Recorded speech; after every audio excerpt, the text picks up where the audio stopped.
మార్నింగ్లో 3 రకాల పాయింట్స్ నేర్చుకున్నాము. ఆ 3 రకాల పాయింట్స్ సంబంధించింది ప్రభు దానికి ఎలాగా మనము రూపాంతరం చెందాలనేది ఇప్పుడు నేర్చుకుంటాం మనం. 3 రకాల పాయింట్స్లో మొట్టమొదటి పాయింట్ ఏంటంటే, దేవుణ్ణి వారు తెలిసి కూడా క్షయమైనటువంటి వస్తువులుగా, క్షయమైనటువంటి జంతువులకు వారు పూజ చేసినట్టుగా ఉన్నారు కదా. దాంట్లో నుంచి ఇప్పుడు మనం విడిపించబడ్డాం. It's now clarity. మనం ఎక్కడి నుంచి విడిపించబడ్డామంటే, ఇప్పుడు నిజ దేవుని తెలుసుకుని ఆయన్ని ఆరాధన చేస్తున్నాం. ఓకేనా? ఇప్పుడు ఏమి పూజ చేయట్లే, బొమ్మలకి, చెట్లకి, భూమికి, సూర్యునికి, చంద్రునికి పూజ చేస్తున్నామా, ఆరాధన చేస్తున్నామా? చేయట్లేదు. నిజ దేవునికే ఆరాధన చేస్తున్నాం. మంచిది. ఫస్ట్ దానిలోంచి విడిపించబడ్డాం. ఇక 2 ఇంపార్టెంట్. అవి 2 బ్రతికున్నన్ని రోజులు జరుగుతాయి. 2 ఏంటిది? శరీర సంబంధమైన పాపము, మనస్సు సంబంధమైన పాపము. ఇవి నిరంతరంగా జరుగుతాయి. వాటిని ఎలా జయించాలి అనేది నేర్చుకుంటాం. ఓకేనా? ఫస్ట్ కేటగిరీ నుంచి బయటకు వచ్చేసాం. ఇప్పుడు 2వ కేటగిరీ, 3వ కేటగిరీలో నుంచి బయటికి రావాలి. వాటిని జయించాలి. జయించిన వాని ఆత్మను కలిగి ఉన్న మనము వాటిని జయిస్తాం. అవి ఎలా జయించాలి, ఎట్లా మన లోపల ఉంటాయన్న దాని గురించి మనం ఈరోజు నేర్చుకుంటాం. రండి, కీర్తన గ్రంథము 139వ కీర్తన. 139వ కీర్తన 1, 2, 3, 4 వచనాలు. 1, 2, 3, 4 వచనాలు. ఎవరైనా బిగ్గరగా స్పష్టంగా చదవండి. యెహోవా, నీవు నన్ను పరిశోధించి తెలుసుకొని ఉన్నావు. నేను కూర్చునుట, నేను లేచుట నీకు తెలియను. నాకు తలంపు పుట్టక మునుపే నీవు నా మనస్సు గ్రహించుచున్నావు. నా నడకను, నా పడకను నీవు పరిశీలన చేసి ఉన్నావు. నా చర్యలన్నింటినీ నీవు బాగుగా తెలుసుకొని ఉన్నావు. యెహోవా, మాట నా నాలుకకు రాకమునుపే అది నీకు పూర్తిగా తెలిసి ఉన్నది. 2 కేటగిరీస్ దీంట్లో ఉన్నాయి. 2 కేటగిరీస్. ఫస్ట్ కేటగిరీ ఏంటిది? శరీర సంబంధమైనటువంటిది. 2వ కేటగిరీ ఏంటిది? మనస్సు సంబంధమైనటువంటిది. శరీర సంబంధమైన కేటగిరీ కొరకు ఏమని చెప్తున్నాడంటే, సో దానికంటే ముందు ఇక్కడ కీర్తనకారుడు ఏం చెప్తున్నాడంటే, దేవా, నన్ను నీవు పరిశీలన చేసి, ఏమంటున్నాడు చూడండి, పరిశీలనగా తెలుసుకొని ఉన్నావు, పరిశోధించి తెలుసుకొని ఉన్నావు. పరిశోధించి తెలుసుకుంటాడు. ఇన్నర్ క్యారెక్టర్ని ఆయన పరిశోధించి తెలుసుకుంటాడు. ఇది గుర్తుపెట్టుకోండి. క్రీస్తులోనికి వచ్చిన తర్వాత మనం ఏంటి అని ఆయన పరిశోధించి తెలుసుకుంటాడు. ఇన్నర్ క్యారెక్టర్, అబ్రహాం యొక్క ఇన్నర్ క్యారెక్టర్ ఏంటని ఆయన పరిశోధించి తెలుసుకున్నాడు. అబ్రహాం ఎలాంటి వాడు? పిలిస్తే మాట విని వచ్చేసాడు. వాస్తవానికి మీ ఊరిని వదిలిపెట్టాయి, మీ అన్నదమ్ములను వదిలిపెట్టాయి, మీ అక్కచెల్లను వదిలిపెట్టాయి, రా నాతో పాటు నేను చూపించే దేశానికంటే ఎవరేమైనా చేస్తాం. ఓకే, దేవుడు మాట్లాడాడు అని వదిలిపెడతాం. కానీ నీ కొడుకు నాకు బలి అంటే చేస్తామా? ప్రభువా, గొర్రెల్ని ఇమ్మను, బర్రెల్ని ఇమ్మను, నా ఆస్తి మొత్తం కూడా తీసేసుకో, నేను గుడిసె వేసుకొని ఉంటా, చెట్టు కింద ఉన్నా అంట, కానీ కొడుకుని అడగకయ్యా అంటాం. కొడుకు 100వ సంవత్సరం నువ్వే ఇచ్చావు కదా, మళ్ళీ నువ్వే అడిగితే ఎట్లా అయ్యా అని అంటామా అనమా? కానీ కొడుకును కూడా ఇచ్చాడా ఇవ్వలేదా? అది పరీక్ష చేసి తెలుసుకుంటాడు. ఈరోజు దేవుడు నిన్ను నన్ను కూడా పరీక్షించి తెలుసుకుంటాడు అని చెప్తున్నాడు. నువ్వు నన్ను పరిశోధించి తెలుసుకొని ఉన్నావు అని కీర్తనకారుడు చెప్తున్నాడు. నిన్ను నన్ను కూడా పరిశోధించి తెలుసుకుంటాడు. అది నీకు తెలియాలని ఆయనకు తెలుసు. నేను నేర్చుకున్న సత్యం ఏంటంటే, దేవునికి తెలియాలని పరీక్షించడు. అబ్రహాము గెలుస్తాడా గెలవడా, అబ్రహాము బలిస్తాడా ఇయ్యడా అన్నది దేవునికి తెలుసా తెలియదా? ఎట్లా తెలుసు? ముందే తెలుసు. అబ్రహాం ఏం చేస్తాడు, ఎప్పుడు చచ్చిపోతాడు, అబ్రహాం యొక్క కథ అంతా తెలుసా తెలియదు దేవునికి. కానీ ఎవరికి తెలియాలని పరీక్షించినాడు? మనకు తెలియాలని, అబ్రహాముకు తెలియాలని.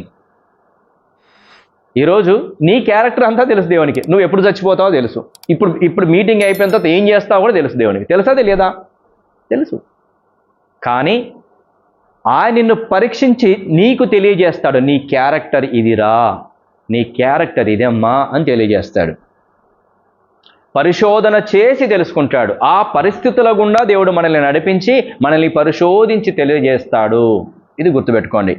అది మనం తెలుసుకోవాలి. ఫస్ట్ మనల్ని రకరకాల పరిస్థితుల గుండా తీసుకువెళ్ళడానికి గల కారణం ఏంటంటే, మన యొక్క క్యారెక్టర్ను తెలియజేయడం కొరకే. మన యొక్క స్వభావాన్ని మనకుగా తెలియజేయడం కొరకే ఆయన ఆయా పరిస్థితుల గుండా నడిపిస్తాడు. అర్థమవుతుందా? కాబట్టి దీంట్లో ప్రాముఖ్యంగా 2 క్యారెక్టర్స్, 2 ఇంపార్టెంట్. ఒకటి శరీరము, 2 మనస్సు ఇంపార్టెంట్. ఫస్ట్ శరీరం గురించి ఇక్కడ ఏమని చెప్తున్నాడంటే, నేను కూర్చుండుట నేను లేచుట నీకు తెలియను, నా నడకను నా పడకను నువ్వు పరిశీలన చేసి ఉన్నావు, నా చర్యలన్నింటినీ బాగుగా తెలుసుకొని ఉన్నావు. ఏం తెలుసు అంటే దేవుడికి? కూర్చోవడము లేచుట తెలుసు, నీ నడక నీ పడక తెలుసు, నీ చర్యలన్నీ తెలుసు. నువ్వు ఎక్కడికి వెళ్తున్నావు, ఎంతసేపు కూర్చుంటున్నావు, ఏం మాట్లాడుతున్నావు, అంతా దేవునికి తెలుసు. అంటే అర్థం ఏంటిది? ఏ ఉద్దేశం కొద్దీ అక్కడికి వెళ్ళావు, ఏ ఉద్దేశం కొద్దీ అక్కడ కూర్చున్నావు, ఏ ఉద్దేశం కొద్దీ మాట్లాడుతున్నావు తెలుసు. ఎవ్వరికి తెలియదని మనం అనుకుంటాం కదా. వాళ్ళ దగ్గరికి ఎందుకు వెళ్ళాం కదా?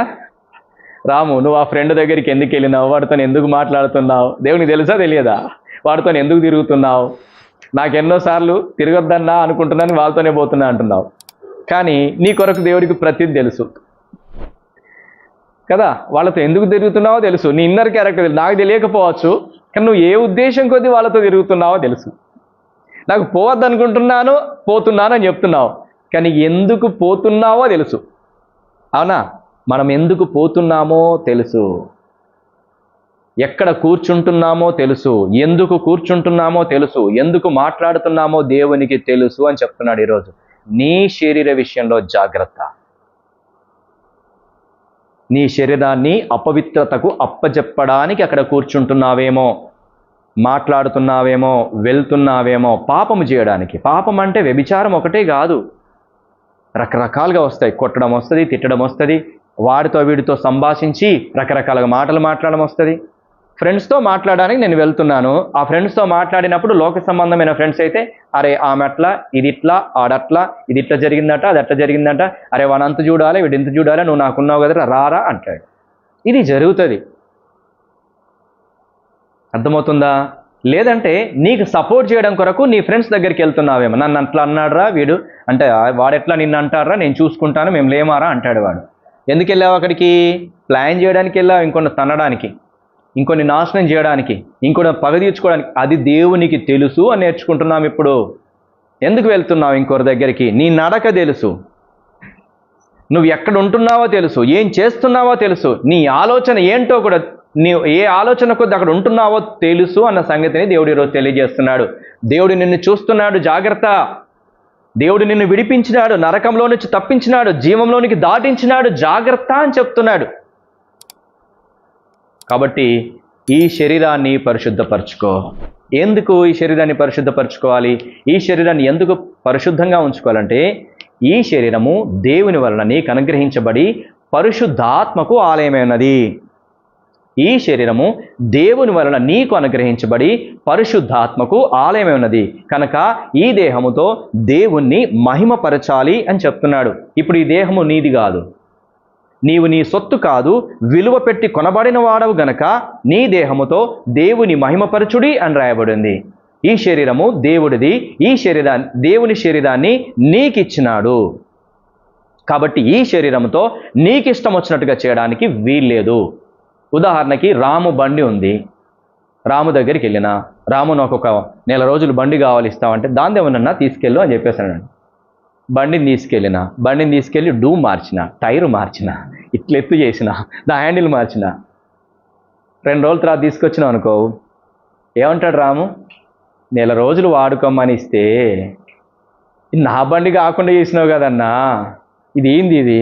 ఈ టైర్ ఎత్తి చేసినావు, ఈ హ్యాండిల్ ఎత్తి చేసినావు, అద్దాలు మార్చినావు, దాని రంగే మార్చేసినావు, ఇదేనా అన్న పద్ధతి అంటాడా అనడా? సరే నువ్వు వాడుకుంటా అంటే ఇచ్చిన, నెల రోజులు వాడుకుంటా అంటే అవసరం ఉంది, వాడుకుంటా అంటే ప్రేమించి సరే అన్నా కదా అని ఇచ్చాను. కానీ ఇప్పుడు దీన్ని ఇలా చేసావు, చేయొచ్చా అట్లాగా? ఒప్పుకుంటాడా? ఇప్పుడు దేవుడు కూడా ఈ దేహాన్ని మనకిచ్చినాడు, వాడుకోమని. ఈ లోకంలో బ్రతికినన్నాళ్ళు దీన్ని వాడుకో అని ఇచ్చినాడు. వాడుకో అని ఇచ్చిన తర్వాత వేస్తే పోస్తే, దొంగతనాలు చేయడానికి వాడితే, వ్యభిచారం చేయడానికి వాడితే ఊకుంటాడా? వాడుకోవడానికి ఇవ్వబడినటువంటిది శరీరం. ఇది ఫస్ట్ పాయింట్ గుర్తుపెట్టుకో. నీది కాదు, నీవు విలువ పెట్టి కొనబడిన వారం మనము. మన దేహము మన సొత్తు కాదు, మనము మన సొత్తు కాదు. ఈ శరీరము నీది కాదు, దేవుడిది. ఇది నీకిచ్చాడు అని గుర్తుపెట్టుకోవాలి. ఫస్ట్ పర్మిషన్ లేదు ఈ శరీరం మీద, నీకు అధికారం లేదు దీని ఇష్టం వచ్చినట్టు చేయడానికి. ఇది ఫస్ట్ పాయింట్ గుర్తుపెట్టుకోండి. ఈ శరీరము నీది కాదు, దేవుడు కొన్నాడు, దీన్ని వాడుకోవడానికి నీకు ఇచ్చాడు. వాడుకోవడానికి ఇచ్చిన దాన్ని మంచిగా జాగ్రత్తగా కాపాడుకుంటే మంచిది. ఒకవేళ మంచిగా కాపాడకపోతే నిన్ను పాడేస్తాడు. నిన్ను పాడేస్తాడు, నీ శరీరం కాదు పాడేసేది. శరీరం ఆయనదే. నిన్ను పాడేస్తాను అంటే నీ ఆత్మను పాడేస్తాడు. నిన్ను ఎంత ప్రెస్ చేయాలో అంత ప్రెస్ చేస్తాడు. రోగం చేత, బాధ చేత, ఇబ్బందుల చేత, సమస్యల చేత నిన్ను గురి చేస్తాడు. ఈ శరీరాన్ని పాడేస్తావా, నిన్ను పాడేయడం స్టార్ట్ చేస్తాడు దేవుడు. కాబట్టి ఈ శరీరంతో దేవుని మహిమపరచాలి తప్ప, మంచికి ఈ శరీరాన్ని ఉపయోగించాలి తప్ప, నీకు ఇష్టం వచ్చినట్టుగా ఈ శరీరాన్ని నువ్వు ఉపయోగించకూడదు. First point. రెండో పాయింట్ దీంట్లోనే ఎందుకని చేయకూడదంటే, ఇది నువ్వు నివసిస్తున్నావు, పరిశుద్ధాత్మ దేవుడు కూడా నివసిస్తున్నాడు. ఇది దేవుని ఆలయము. పరిశుద్ధాత్మకు ఆలయమైనదని మీరు ఎరుగరా అంటాడు. తెలియదా నీకు? ఈ శరీరంలో ఎవరున్నారో తెలియదా? నేనున్నాను, నా ఆత్మ ఉంచినాను. మరి ఆత్మ ఉన్నప్పుడు ఈ శరీరాన్ని ఇష్టం వచ్చినట్టు వాడితే ఎట్లాగా? వాడచ్చా? వాడడానికి వీల్లేదు. పరిశుద్ధాత్మ దేవుడు మనలో ఉన్నాడు. నిజంగా ఆత్మచేత నింపబడ్డావా? నిజంగా పరిశుద్ధాత్మ దేవుని కార్యం నీ లోపల జరిగిందా? అయితే పరిశుద్ధాత్మ దేవుడు నీలో ఉన్నాడు గనక భయపడు, పాపము చేయకు. ఈ శరీరము ఆయనది, నీకు వాడుకోవడానికి ఇచ్చాడు. రెండవది, ఆయన ఆత్మ నీలో నివసిస్తున్నాడు. ఇది ఆయన యొక్క ఆలయము కనుక ఈ శరీరంతో పాపం చేయొద్దు. దీన్ని ఇష్టం వచ్చినట్టుగా వాడొద్దు, ఇష్టం వచ్చినట్టుగా చేయొద్దు. దీని విషయంలో, అలంకరణ విషయంలో కూడాను. ఇది ఆయన అయినప్పుడు నువ్వు అలంకరిస్తానంటే ఎట్లా? బండేం ఆయనది, నాకు ఇష్టం వచ్చినట్టు దాన్ని చేస్తా అంటే ఎట్లా? అవునా కాదా సిస్టర్స్? అవునా కాదా? అలంకరణ విషయంలో కూడా ఇది ఆయనది కాబట్టి ఆయన అడిగారు. నేను రాముని అడగాల, రాము నీ బండి టైర్ ముందుది బాలేదు, రీమ్ బాలేదు, ఇవన్నిటిని కూడా ఇలాంటిది పెడదాం అనుకుంటున్నాను, ఇలా పెడదాం అనుకుంటున్నాను, మరి నీకు ఇష్టమేనా? రా, కావాలంటే చూడు, ఇదిగో ఈ టైర్ మారుస్తాను, ఇగో ఈ హ్యాండిల్ మారుస్తాను అని అడిగి, ఆయన పర్మిషన్ అడిగి, ఆయన ఓకే అంటే దాన్ని మార్చాలి. ఇప్పుడు మనం కూడా మన శరీరాన్ని అలంకరించుకునే విషయంలో కూడా ప్రభు అడగాల, ప్రభు నా శరీరాన్ని, ఇది నువ్వు ఇచ్చిన శరీరము, ఈ శరీరాన్ని నేను ఇలాగ అలంకరించాలనుకుంటున్నాను, నీకు ఇష్టమేనా? ఇష్టమే అన్నాడు అనుకో, అలంకరించుకోండి, ఎవరికి అభ్యంతరం లేదు. ఆయనకి ఇష్టమే అంటే నేను ఆ హ్యాండిల్ మార్చాను, టైర్ మార్చాను అనుకోండి. అప్పుడు రఘు వచ్చేసేసి ఈ టైర్ ఏంది, ఈ హ్యాండిల్ ఏంది అన్నా అంటే, నువ్వెవడు అడగడానికి? నువ్వెవడు అడగడానికి? ఓనరే ఒప్పుకున్నాడు కాబట్టి నేను కూడా మిమ్మల్ని అడగడానికి వీల్లేదు. మిమ్మల్ని అడగచ్చా? ఏ అమ్మాయి నువ్వు పూలు పెట్టుకొని వస్తున్నాయంటే ఏంటి, నువ్వు అది అలంకరణ ఏంటి అని నేను అడగడానికి నాకు వీల్లేదు. నేను ఎవరిని అడగడానికి?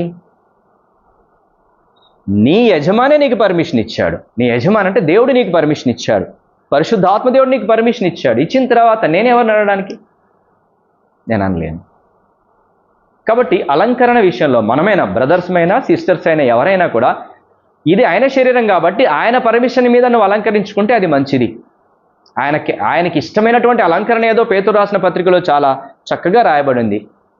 అలాగ అలంకరించుకుంటే మంచిది, అంతే. దేవుడు నిన్ను ప్రశ్నిస్తాడు, దేవుడు నిన్ను అడుగుతాడు. దేవునికి ఇష్టం కాకుండా దీన్ని నీవు ఇష్టం వచ్చినట్టుగా వాడితే మాత్రం నీకు పనిష్మెంట్స్ తప్పవు. అది ఫస్ట్ పాయింట్. ఇక రెండో పాయింట్ ఏంటి చదవండి 139వ కీర్తనలో. వెరీ గుడ్, చక్కగా చదివా. నాకు తలంపు పుట్టక మునిపే నీవు నా మనస్సు గ్రహించుచున్నావు. ఇంకా రెండవది, నా చర్య. 4వ వచనం మొదటి మాట అమ్మా. యెహోవా మాట నా నాలుకకు రాకమునిపే తలంపు తెలుసు, మాట రాకమునుపు కూడా తెలుసు. నీకు తలంపు పుట్టక మునిపే నువ్వేం మాట్లాడతావో తెలుసు. నీకు తలంపు పుట్టక మునిపే తెలుసు, మాట నాలుకకు రాకమునిపే తెలుసు. అంటే నీ ఆలోచనలన్నీ కూడా దేవునికి తెలుసు. ఇది రెండో పాయింట్. మొదటిది, శరీరాన్ని చాలా జాగ్రత్తగా కాపాడుకో. రెండవది, మాటల విషయంలో, ఆలోచన విషయంలో జాగ్రత్త. మాటలు చక్కగా మాట్లాడాలి. తెలుసా మీకు? ప్రతి మాటను గురించి లెక్క అప్పచెప్పవలసి ఉంటుంది.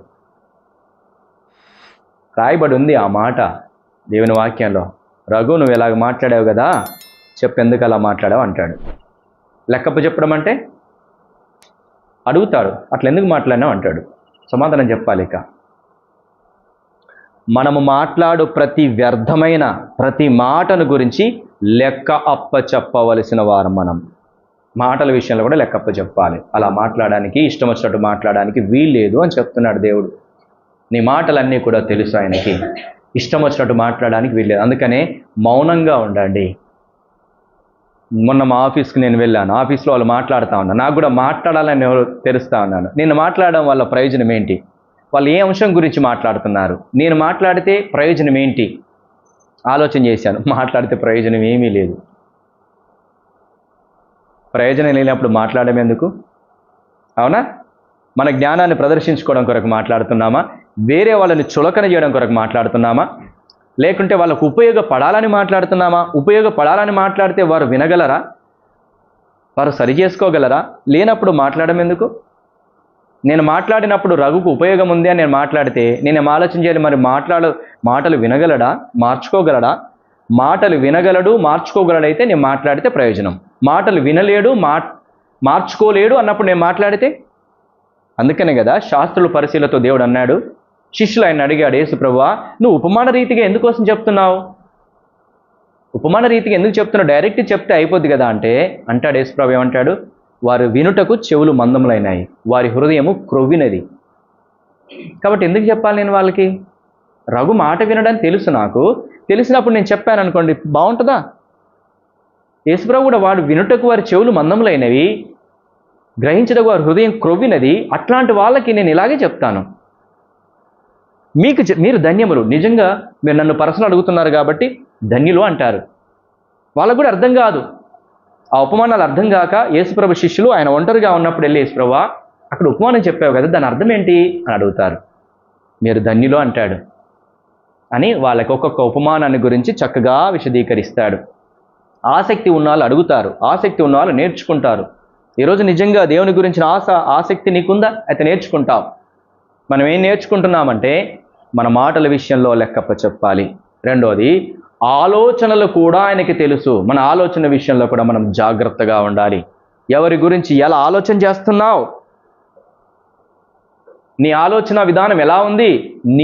నీకే తెలుసుకోవాలి. నువ్వు అక్కడ సరిచేయబడాలి. పరిశుద్ధాత్మ దేవుడు సరిచేస్తాడు, మన మాటల్ని సరిచేస్తాడు, మన ఆలోచనల్ని సరిచేస్తాడు అని ఈరోజు మాట్లాడుతున్నాడు. నీ ఆలోచనలు ఎలా ఉన్నాయి? మార్పు చెందావా? అలాగే ఉన్నావా? మాటల విషయంలో జాగ్రత్తగా ఉండు, లెక్కప్ప చెప్పాలి. నీ ఆలోచన విషయంలో జాగ్రత్తగా ఉండు, వాటి పర్యవసానం చాలా దారుణంగా ఉంటుంది. వాస్తవానికి ఇంకా ముందుకు వెళ్ళి నేను ఇంకా రెఫరెన్స్ దేవుడు నాకు అనుగ్రహించినాడు.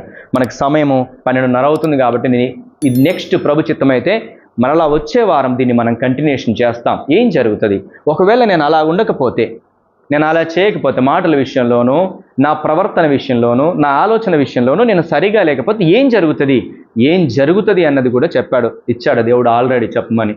మనకు సమయం లేదు. ప్రభు చిత్తమైతే దీన్ని కంటిన్యూషన్ చేస్తాం. వచ్చే వారం మనం ఏం జరుగుతుందో చెప్తాడు. కాబట్టి ఇప్పటి వరకు మనం ఏం నేర్చుకున్నాము? మాటలు జాగ్రత్తగా ఉంచు, ఆలోచనలు జాగ్రత్తగా ఉంచు, ఈ శరీరం విషయంలో జాగ్రత్తగా ఉండు. ఏం జాగ్రత్తగా ఉండాలి? ఎక్కడికి వెళ్తున్నావు? ఏం మాట్లాడుతున్నావు? ఎక్కడ కూర్చుంటున్నావు? ఈ శరీరం ఆయనది, వాడుకోవడానికి నీకు ఇచ్చాడు, దీన్ని ఆయన మహిమ కొరకే వాడాలి అని మొదటిది. రెండవది, ఇది ఆయనకి ఆలయమే ఉన్నది, పరిశుద్ధాత్మ దేవునికి ఆలయమే ఉన్నది, జాగ్రత్త అని చెప్తున్నాడు. కాబట్టి శరీరాన్ని ఇక్కడ నుంచి ఏ విధంగా చూసుకోవాలి చెప్పండి? నాది కాదు అని గుర్తుపెట్టుకోండి. శరీరం నాది కాదు, బైక్ తీసుకున్నాను, నాది కాదు అని జాగ్రత్తగా కాపాడాలి నేను. కొంతమంది ఏం చేస్తారు తెలుసా? బైక్ తీసుకున్నాను, రాము నాకు బైక్ మంచిర్యాల వేస్తా అంటే సరే అని ఇచ్చాడు. మంచిర్యాలకి ఎంతమంది పోతాం తెలుసా? బైక్ మీద 3 పోతున్నాం. అడిగాడు వెనక కూర్చున్నా, అరే బైక్ మీద భలే స్పీడ్ పోతున్నాం, 3 ఎక్కినాం, పాడు కాదరా అంటే నేనేమన్నా నాదా? అరే నాదారా? ఎంతమందికి ఉంది క్యారెక్టర్? నీది కాదు కాబట్టే జాగ్రత్తగా ఉండాలి. పాత స్వభావం ఏంటి? నాది కాదు కాబట్టి 3 ఎక్కుతా, 4 ఎక్కిస్తా. అలాంటి స్వభావం కాదు. ఇది నీది కాదు కాబట్టి జాగ్రత్తగా ఉంచు. ఎవరి దగ్గర వస్తువు తీసుకొచ్చినా, ఏది తీసుకొచ్చినా మనది కాదు కాబట్టి జాగ్రత్తగా ఇవ్వాలి. కానీ పాత స్వభావం ఏంటిది? మనది కాదు కాబట్టి పాడేస్తాం. అట్లా చేయకూడదు. ఇది నీది కాదు, శరీరము దేవుడిది, ఆయన నీకు అనుగ్రహించినాడు, చాలా జాగ్రత్తగా ఉంచుకుందాం. ఒకవేళ ఇప్పటి వరకు నువ్వు అలా లేకపోతే, నీ శరీరము ఇది నాది అనుకొని నీ ఇష్టం వచ్చినట్టు చేస్తున్నావేమో, క్షమాపణ అడుగు దేవుణ్ణి. రెండవది, నీ మాటలు సరిగా లేవేమో, క్షమాపణ అడుగు దేవుణ్ణి. మూడవది, నీ మనస్సు సరిగా లేదేమో, క్షమాపణ అడుగు దేవుణ్ణి. ప్రభువా నన్ను క్షమించు, ఈ శరీరాన్ని ఇక నుంచి నీ నామ మహిమార్థమే నేను కాపాడుతాను అని. రెండవది, నా మాటలు కూడా జాగ్రత్తగా నేను మాట్లాడతాను. మూడవది, నా ఆలోచన కూడా జాగ్రత్తగా ఉంచుకుంటానయ్యా, ఇంతవరకు అలాగ లేను, నన్ను క్షమించు, నీకు సమస్తము తెలుసు అని నాకు ఈరోజు అర్థమైంది, నన్ను జ్ఞాపకం చేసుకో, మీ రక్తం చేత కడుగు అని ప్రార్థన చేసుకుందాం. మోకరించండి.